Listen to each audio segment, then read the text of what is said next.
project location is a densely populated and highly urbanized area on US-62 that had frequent access points, including numerous residential and commercial driveways. As a result, the 45,000 daily vehicles that traveled through these stop-and-go conditions on US-62 generated a highly concentrated frequency of crashes. So the purpose of this project was to improve the operational efficiency and safety of US-62 by relocating the existing alignment north to increase sight distance on the eastbound curve, along with elimination or reduction of movements at 3 different existing intersections.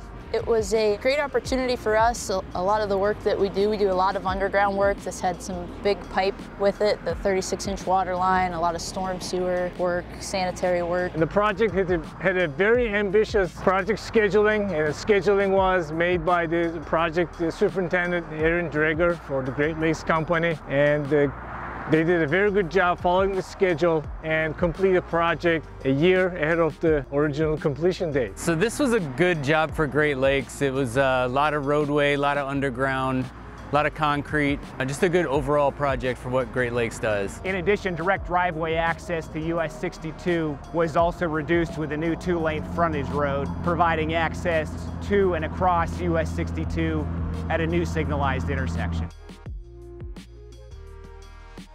One of the challenges was the single slope wall. Actually, this wall behind me, it's a moment slab with a noise wall mounted to the back. There was some clarity that was left out in the plans on the phasing of that wall. It showed, continuing the wall through one of the roads that used to go through directly to 62 and was going to be closed off as a result of that. The plans didn't adequately address the resulting impacts to both business and residential traffic, making it necessary to construct a temporary roadway for continued ingress and egress north of US-62.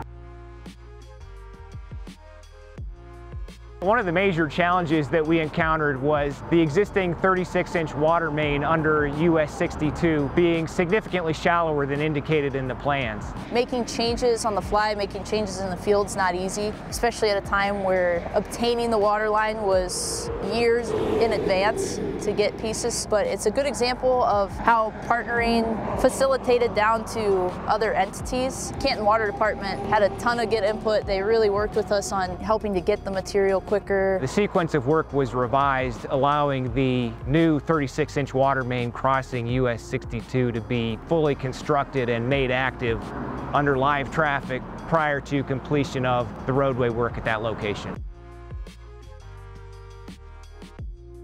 I think partnering is very important, especially I put a heavy influence on the initial partnering meeting. The initial partnering meeting is where we break bread with our counterparts. I think initial partnering meeting where we start our relationship. I had done work in District 4 before. I have worked with Blint before. We started out early with the facilitated partnering session. There was good communication. We knew pretty early on that partnering was going to be a success on this project. We squeezed a 3-year job into 2 years, and in that aspect, every single day counts. So if you're waiting on answers, if you're solving problems, weeks out, you're just behind the 8 ball. The approach that we took is really what made this project successful. I guess what I would tell other teams is hopefully you incorporate this into your projects. I think that everybody on this team has that approach naturally. It's certainly the Great Lakes way, and whether it's facilitated or not, it matters and it helps. I've been on several projects where the collaboration is lacking, communication isn't there,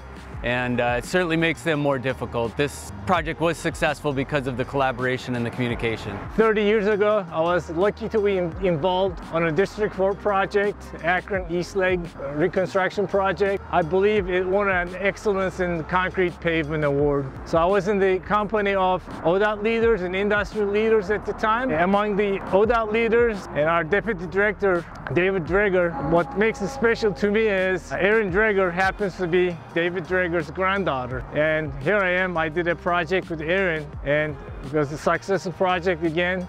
And who knew? Working in District 4 for me personally was awesome. I'm an Alliance resident, grew up in Alliance from this area, so this was a particular project that had a lot of pride for me. Drive by it every single day. The major reason ultimately I think for success on this project was, not only Great Lakes' commitment to mitigating the impacts of issues as they happened, but also the open and effective communication that allowed many issues to be resolved proactively instead of reactively.